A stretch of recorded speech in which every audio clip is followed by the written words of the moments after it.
A recent trip to southern New Hampshire and the New England wood pellet plant. Sawdust and wood chips are delivered to the plant and dumped. Massive piles of raw material can be seen in the areas around the plant.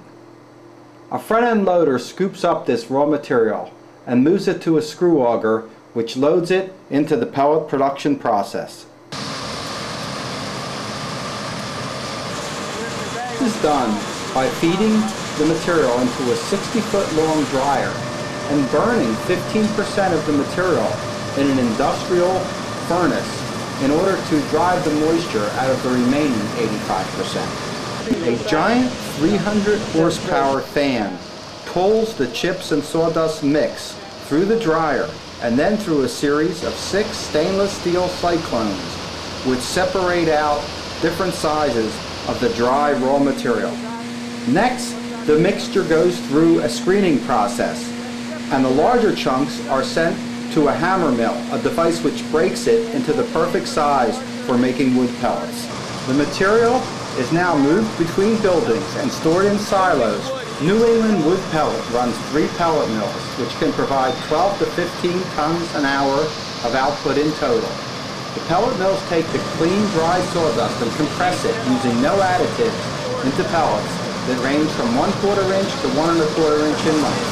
The pellets emerge quite hot and are run through this giant cooler. The pellets are then screened once again before bagging. Big roll of film. This part of the bagging line is actually making the bag.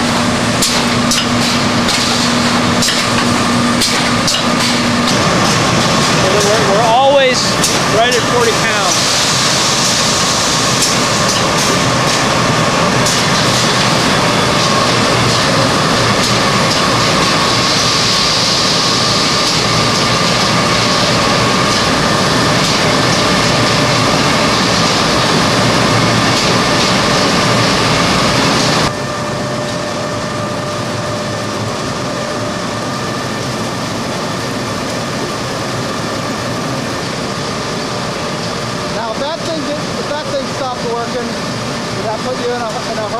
After the bagging and palletizing operations are completed, the pellets are loaded onto waiting tractor trailers for delivery to dealers all along the East Coast.